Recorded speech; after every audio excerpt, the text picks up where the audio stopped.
Islamic কৌশল অনুসরণ করে যদি আপনি অর্থশালী হতে চান, মানে রিজিক বৃদ্ধি করতে চান, তাহলে আজকের এই ভিডিওটি আপনার জন্য। প্রিয় দর্শক মণ্ডলী, আজকের এই ভিডিওতে 5টি ইসলামী কৌশল নিয়ে আলোচনা করেছি, যে কৌশলগুলি ফলো করলে আল্লাহর রহমতে রিজিক বৃদ্ধি হবে। তার মধ্যে 1 নম্বর তাওয়াক্কুল আলাল্লাহ, অর্থাৎ আল্লাহর উপর ভরসা। আল্লাহর উপর সম্পূর্ণ ভরসা রেখে আল্লাহ তোর রাসূলের দেখানো পথে পরিশ্রম করলে রিজিক উপার্জন সহজ হয়ে যায়। আল্লাহ যাকে চান বেহিসাব রিজিক দিয়ে থাকেন। এমন জায়গা থেকে রিজিকের ব্যবস্থা করে দেন যা বান্দা কখনো কল্পনাও করতে পারে না। তাই আমাদের প্রথম কাজ হলো আল্লাহর উপর সম্পূর্ণ ভরসা রাখা। পরিশ্রম করব, চেষ্টা চালিয়ে যাব, কিন্তু ভরসা থাকবে আল্লাহর উপর। আল্লাহ রাব্বুল আলামিন সেই প্রচেষ্টাটাকে সফলতায় পরিবর্তন করবেন ইনশাআল্লাহ। 2 নম্বর ফজুল খরচ না করা। ফজুল খরচ মানুষকে ভিখারি বানিয়ে দেয়। লোক দেখানো ফজুল খরচ বন্ধ করে দিন, আজ থেকেই বন্ধ করুন। সঠিক জায়গায় খরচ করুন। ফজুল খরচ বন্ধ করতে পারলেই এই যে ফজুল খরচের টাকাটা আপনার কাছে জমতে থাকবে। এভাবে অনেক অর্থ জমে যাবে, যা আপনার জীবনে চলার পথে প্রয়োজনে কাজে লাগবে। তাই আজ থেকে ফজুল খরচ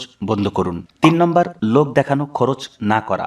আজ থেকেই লোক দেখানো খরচ পুরোপুরি বন্ধ করে দিতে হবে। মানুষকে দেখিয়ে কোনো লাভ আছে কি? উদাহরণস্বরূপ, আপনার একটা বাইক আছে, মানুষকে দেখানোর জন্য নতুন মডেলের আরেকটি বাইক কিনলেন। আচ্ছা বলুন তো, মানুষ কি বলবে, আহারে কত সুন্দর বাইক কিনেছে, নেন 2000 টাকা নেন, আপনাকে উপহার দিলাম এই বাইকটা দেখার জন্য। মানে মানুষ দেখিয়ে কি কোনো লাভ হবে? না, কোনো লাভ হবে না। যেটা প্রয়োজন সেটা আপনার সুবিধার জন্য আপনি নেবেন, মানুষকে দেখানোর জন্য নয়। মানুষ দেখিয়ে কখনো লাভ হয় না, বরং ক্ষতি হয়। আর সেই ক্ষতি হলো মানুষের হিংসার নজর। তাই আল্লাহ তাআলা আপনাকে যে রিজিক দিয়েছেন সম্মান করতে শিখুন। নিয়মিত জাকাত প্রদান করুন, দান খায়রাত করুন। মানুষকে দেখানোর উদ্দেশ্য নয়, বরং নিজের প্রয়োজনে খরচ করুন। আর সেই খরচটা আল্লাহর সন্তুষ্ট অর্জন করার জন্য হবে। যে কাজটা আপনি করছেন প্রয়োজনে, ভালো কাজে ব্যয় করছেন, এতেও নেকি রয়েছে। দেখবেন রিজিকের বরকত হবে অনেক বেশি ইনশাআল্লাহ।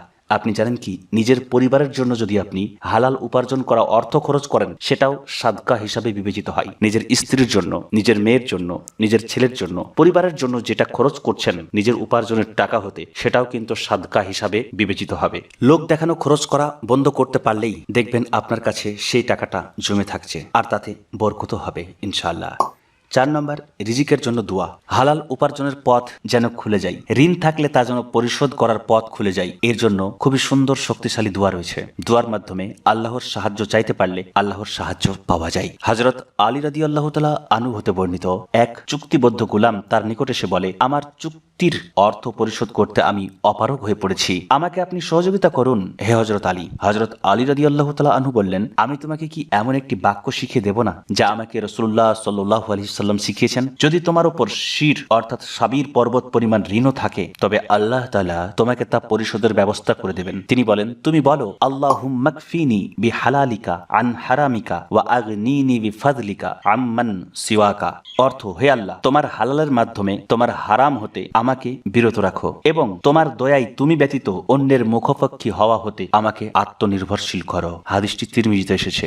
এই দোয়াটি নিয়মিত পাঠ করলে ঋণ মুক্তির পথ খুলে দেবেন আল্লাহ তাআলা, এবং রিজিকে অনেক বরকত হবে। দোয়াটি নামাজের পর পাঠ করবেন, বিশেষ করে ফজর ও মাগরিবের নামাজের পর অবশ্যই পাঠ করবেন। এই দোয়াটি ঋণ পরিশোধের জন্য অত্যন্ত কার্যকারী, পাশাপাশি এর মাধ্যমে রিজিক বৃদ্ধি হবে ইনশাআল্লাহ। 5 নম্বর আল্লাহকে স্মরণে রেখে পরিশ্রম করা। আল্লাহ রাব্বুল আলামিনকে স্মরণে রেখে আল্লাহর জমিনে আল্লাহর নিয়ামত সংগ্রহের জন্য প্রচেষ্টা চালালে আল্লাহ তাআলা সফলতা দান করেন। পবিত্র মহাগ্রন্থ আল কুরআনুল কারীমের মধ্যে উল্লেখ রয়েছে, অতঃপর যখন নামাজ সমাপ্ত হবে তখন তোমরা পৃথিবীতে ছড়িয়ে পড়ো আর আল্লাহর অনুগ্রহ হতে অনুসন্ধান করো এবং আল্লাহকে বেশি বেশি স্মরণ করো, যাতে তোমরা সফল হতে পারো। সূরা জুমা 10 নম্বর আয়াত।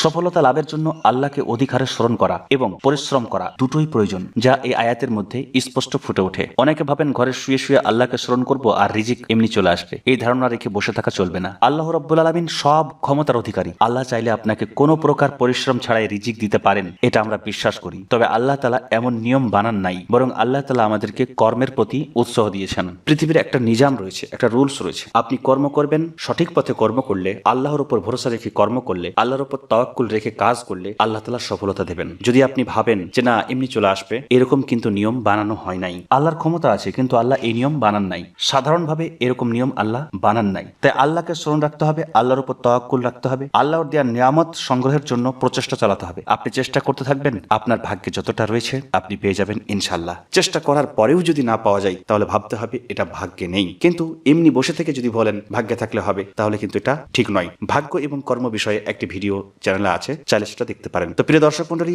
আশা করি এই ভিডিওটি অনেক উপকারী হবে আপনার জন্য। যদি এই কৌশলগুলো ফলো রাখতে পারেন, তাহলে আপনি যেমন উপার্জন করছেন এই উপার্জনে বরকত আসবে এবং আপনার এই উপার্জন থেকে অনেক জমতে থাকবে এবং রিজিকটা অনেক বৃদ্ধি হবে। মানে আপনি অনেক অর্থ সঞ্চয় করতে পারবেন। এর ফলে আপনাকে ঋণ নেওয়ার প্রয়োজন হবে না, অন্যের কাছে হাত পাতার প্রয়োজন হবে না। আল্লাহ যে আপনাকে রিজিক দিয়েছে, এটাকে যদি ঠিকঠাক ম্যানেজ করতে পারেন, এটাই আপনার জন্য যথেষ্ট হবে। তো আজ আর কথা বলছি না, কথা হবে পরবর্তী আরেকটি ভিডিওতে। সকলে ভালো থাকবেন। আসসালামু আলাইকুম।